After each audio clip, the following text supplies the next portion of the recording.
بيبدأ فيلمنا مع اتنين من تجار المخدرات وهما تريك وشون، واللي بيحاولوا يهربوا من الشرطة بعد ما عرفوا ان هما مطلوب القبض عليهم. وبالفعل بتيجي الشرطة وبيحاول الضابط ويليام ان هو يقبض عليهم، لكن شون بيقدر يهرب منهم وبيقبضوا على تريك. وبيهرب جون في المستنقع وبيطاردوا الضابط ويليام، وبيقع منه كيس من المخدرات في المستنقع، وبيكون في تمساح ضخم في المستنقع، وبدل ما ياكل شون راح كل كيس المخدرات. وعلى طول بيتأثر التمساح بالمخدرات، وبيبدأ ان هو يتأثر ومبيبقاش زي التماسيح العادية، وبيكون عدواني اكتر وكمان بتزيد قوته. وفي نفس الوقت بيقدر الضابط ويليام ان هو يقبض على شون، وبيكون مع شون شنطة مليانة مخدرات، ودي هتسبب خطر كبير بعد كده على الحيوانات اللي موجودة في المستنقع. وفي اللحظة دي بيخرج التمساح من المية وبيهجم على شون وبياكله. ومش بس كده، ده كمان بياكل شنطة المخدرات التاني. وبنروح للضابط التاني اللي قبض على تريك، وفجأة بيهجم التمساح على الضابط وبياكله بسرعة غريبة، وبيتصدم تريك من اللي شايفه وبيخاف وبيجري بسرعة. وبيفضل التمساح يطارده وبتقع منه اكياس مخدرات والتمساح بياكلها، والموضوع بيكبر وبيزيد الخطر جدا. وبسرعه بيتصل ويليام برئيس القسم جينسن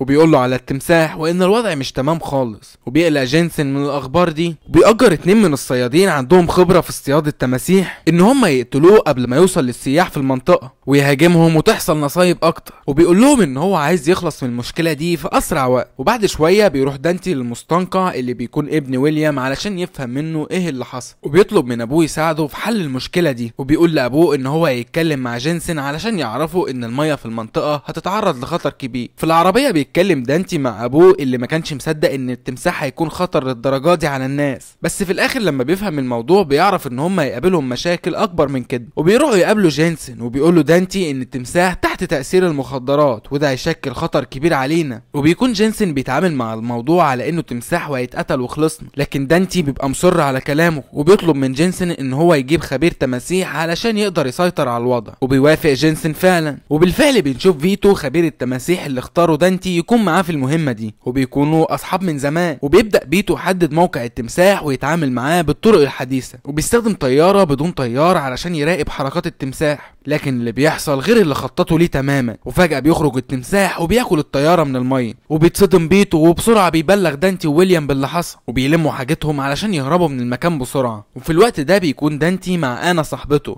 واللي كانت ضابط زمان في الشرطه، وبقالهم كتير ما تقابلوش مع بعض. وبيعرف انها قدمت استقالتها في الشرطه علشان تساعد جرادي في الكافيه، واللي بيكون هو كمان واحد من الضباط القدامى في القوات المسلحه الامريكيه، ودلوقتي هو عنده كافيه. وبتقرر دانا ان هي تنضم لفريق المهمه دانتي وبيتو، بس مش بتعرف جرادي بالموضوع. وبيتجمعوا هما الثلاثه في كافيه جرادي وبيخططوا المهمه بتاعتهم وان هما ازاي هيتعاملوا مع التمساح الوحش ده. وفي مكان تاني بنشوف تاجر مخدرات اسمه ديرل، وبيكون بيحضر اكياس مخدرات في اليخت بتاعه، وهو خارج من اليخت بيقع منه كيس المخدرات في الميه. وطبعا التمساح بيجي على ريحه المخدرات وبيطارد ديرل عشان ياخد شنطه المخدرات اللي معاه. وبيحاول ديرل ان هو يهرب من التمساح وبيضرب عليه نار، وبيحاول ان هو يطلع على البرج، ولكن وقتها التمساح بيكون محتاج الجرعه بتاعه، فبيطلع وراه على البرج وبياكله هو وشنطه المخدرات. وفي الوقت ده بيكون دانتي وبيتو وويليام بيحاولوا ان هم يلاقوا حل، وبيروحوا لجينسن وبيفهموا ان الوضع بقى خطر جدا وان هم لازم يلاقوا حل بسرعه مع التمساح ده. فمش بيهتم بكلامهم جينسن وبيقول لهم ان هو اجر صيادين علشان يقتلوا التمساح، بس اللي ما يعرفوش ان اصلا الصيادين التمساح قتلهم. وبيطلب ويليامز من دانتي وبيتو ان هم يروحوا يشوفوا البرج اللي التمساح هاجمه، وبيطلبوا من انا ان هي تروح تبلغ الناس ان هم يتجمعوا في الكافيه علشان يحموهم. وبيعرفوا دانتي وانا المكان اللي مستخبي فيه تريك. وفي نفس الوقت ده بيكون التمساح وصل للبيت اللي مستخبي فيه تريك، وبيكون وصل للبيت عن طريق ريحه المخدرات. وبيهجم التمساح على البيت وبيكسر الحيطه، وبيكون تريك خايف ومرعوب ومستخبي تحت السرير، بس بيهجم عليه التمساح وبيخلص عليه. وبتوصل انا بس متاخر، وبتلاقي حته البيت مكسوره، وبتتصل بالطوارئ وبتبلغهم باللي حصل. وبيظهر التمساح تاني وبيضربوا عليه نار، ولكن الطلقات مش بتاثر فيه. وفي وسط المعركه دي بيكتشفوا ان نقطه ضعف التمساح هي مناخيره اللي بيشم عن طريقها المخدرات وبيروح عليها. وفجاه بيشوفوا التمساح بيجري على مستنقع، وبيبلغوا بيتو ان التمساح كل ما بياخد مخدرات بيبقى اقوى، ولو وصل للمعمل اللي بيصنعوا فيه المخدرات هيبقى خطر على المدينه كلها. فبيقرروا ان هم يروحوا لتكر اللي بيكون عارف مكان المعمل اللي بيصنعوا فيه المخدرات. بس قبل كل ده بيكون تكر عامل عامل مواجهة لازم يفوز فيها دانتي علشان يقول له على كل المعلومات دي. وفعلا بيفوز دانتي بالمعركة دي وبياخد الجايزة وبيكون مبلغ كبير من الفلوس. وبيقرر دانتي ان هو يدي كل فلوس الجايزة لتوكر مقابل ان هو يقول له على مكان معمل المخدرات. وتاني يوم بيكونوا في طريقهم للمعمل وبيقرروا ان هم مش هيمشوا من المستنقع بسبب التمساح، وبيقرروا ان هم هيتسلقوا على الجبل علشان يوصلوا للمعمل. وفي نص الطريق بنعرف ان توكر جزء من شبكة المخدرات في المدينة، وانه كمان بيخونهم وعنده اوامر ان هو يقتل دانتي. وفي اثناء محاولته ان هو يقتلهم التمساح بيشم ريحة المخدرات اللي مع توكر وبيخلص عليه، وبيتقطع الحبل اللي فيه دانتي وبيتو، بس بيقدروا ان هم يهربوا من التمساح. بنروح لجينسن اللي بيكون قاعد في الكافيه وعمال يشرب وحاسس بالذنب بسبب الصيادين اللي بعتهم وماتوا واللي كان مأجرهم علشان يقتلوا التمساح. وبيقرر ان هو يروح المستنقع وبيرمي كيس المخدرات علشان يخلي التمساح يشم الريحة ويظهر علشان يقتله. وفي الوقت ده بيتو بيلاقي جهاز اتصال وبيتصل بصاحبه ليون وبيطلب منه ان هو يساعدهم في قتل التمساح. وفي اللحظة دي بيكون التمساح شم ريحة المخدرات ووصل عند جينسن، وجينسن بيحاول يضرب عليه نار ولكن احنا عارفين ان الرصاص مش بيأثر في التمساح، وفعلا بيقتل التمساح جينسن وبياكله. وفي الوقت ده بنشوف دانتي وبيتو في الكافيه مع ويليامز وانا، وبيكونوا بيحاولوا يلاقوا اي طريقة علشان يخلصوا من التمساح الوحش مدمن المخدرات ده، وان هم لازم يوصلوا لمكان معمل المخدرات بسرعة ولازم يدمروه لانهم فاكرين ان هو السبب في كل المشاكل دي، وان التمساح لو وصل للمعمل ده مش هيقدروا يسيطروا على الوضع ولا حتى التمساح نفسه. وبيجمعوا كل الاسلحة اللي معاهم والمعلومات اللي عرفوها من توكر قبل ما التمساح يقتله، وبيكونوا عارفين ان معمل المخدرات ده في منطقة مخفية حول الرمال المتحركة. وبيوصلوا وبيحاولوا ان هم يتعاملوا بحذر علشان التمساح، وبيخططوا ان هم يستغلوا المعمل ويحاصروا التمساح فيه ويقتلوه. وفعلا بيوصلوا للمكان وبيحاولوا ان هم يدوروا على معمل مخدرات، وبيكتشفوا ان في انابيب مخصصة لنظام التهوية. وفي اللحظة دي بيكتشف فيتو ان الانابيب دي بتوصلهم لمكان المعمل واللي بيكون اصلا تحت الارض. وبالفعل بينفذوا خطتهم وبيقرروا ان هم يفتحوا الانابيب دي علشان تخرج ريحة المخدرات منها، وبالتالي هيشمها التمساح وهينجذب ليها ويجي على المعمل علشان يقدروا ان هم يقتلوه. وفي الوقت ده بتكتشف انا ان في جثث في المكان بسبب نقص الاكسجين، وده بعد سقوط برج الطاقة وتلف نظام التهوية. وبيقول دانتي ان المختبر خطير ولازم يتعاملوا بحذر مع كل حاجه. فعلا بيفتح دانتي وبيتو انابيب التهويه وبيطلبوا من انا تشوف طريقه ازاي يحاصروا بيها التمساح. وبنشوف ان التمساح بدا يشم ريحه المخدرات وبيمشي ورا الريحه لحد ما بيوصل للمعمل. وفي اللحظه دي بيعرف الفريق ان التمساح وصل للمعمل وبيجهزوا نفسهم وبيستخبوا لحد ما التمساح يدخل المعمل. واول ما بيدخل التمساح بيحاصروه وبيضربوا عليه نار. وبيحاول دانتي وبيتو ان الخطه بتاعتهم تنجح وبيستخدموا كل الاسلحه اللي معاهم، ولكن الوضع بيكون مش تمام والرصاص مش بيأثر فيه، وبيكونوا قدروا ان هم يحاصروا التمساح في مكان في المعمل. وفي اللحظه دي بيقرر دانتي ان هو يضرب التمساح بار بي جي وبيفجر المعمل وبيخرجوا كلهم بامان. وبيقرر دانتي ان هو يرجع لبيته علشان يرتاح وياخد شاور وينظف هدومه من المخدرات. وبيقول له بيتو ان هو هيرجع للمعمل علشان ياخد جلد التمساح. ولما بيدخل بيتو للمعمل بيلاقي ان جثه التمساح الموجوده هي جلده بس، وان التمساح الحقيقي لسه عايش. وبيتصل بسرعه بدانتي وبيقول له ان التمساح لسه عايش. وبيتجول التمساح في المدينه وبيهجم على الناس في الشارع وبيخرب كل حاجه قدامه، وبيخاف منه الناس وبيهربوا بسرعه. وبيطاردهم التمساح وبتحصل حاله من الخوف والفوضى في المدينه. وبيطلب ويليامز من دانتي وانا ان هم يبعدوا الناس عن المكان، وان هو هيحاول يشتت انتباه التمساح علشان ما يقتلش الناس. وبيحاول ويليامز ان هو يقتل التمساح ويضرب عليه نار، ولكن للاسف بتفشل محاولته وبيقتلوا التمساح. وبيقرر دانتي وانا وبيتو ان هم يرجعوا للكافيه وان هم يستخدموا الالعاب الناريه علشان يجذبوا بيها التمساح، وبيساعدهم جريدي في المهمه دي. وبعد شويه بيجهزوا كل المعدات والالعاب الناريه، وكمان بيحطوا هدومهم في المستنقع واللي كانت عليها مخدرات من المعمل علشان يستخدموه كطعم للتمساح. وفعلا بيشم التمساح ريحه المخدرات وبيخرج التمساح بسرعه من مكانه علشان يوصل للمخدرات دي. وفي اللحظه دي بيظهر التمساح وبيضربوا دانتي بالار بي جي، لكن للاسف مش بيصيبه. وبسرعه بتضرب انا وجرادي التمساح بمدفع الالعاب الناريه وبيفجروه تماما. وبيموت التمساح وبتحاول انا ان هي تنقذ دانتي اللي كان غرقان في الميه، وبالفعل بتقدر ان هي تنقذه. وبيكونوا كلهم قدروا ان هم يخرجوا من الانفجار ده بامان. وبيرجعوا للكافيه وبيودعوا كل الناس اللي قتلهم التمساح. وبيقضي دانتي وانا لحظات في المستنقع مع غروب الشمس، وبيكون الفريق فخور بالانتصار وان هم نجحوا في مهمتهم وقتلوا اخطر تمساح مدمن للمخدرات. وبكده يكون خلص فيلمنا. يا ريت لو انت مش مشترك في القناه تشترك وتفعل زر الجرس علشان يوصلك كل جديد. انا باسل عمر، سلام.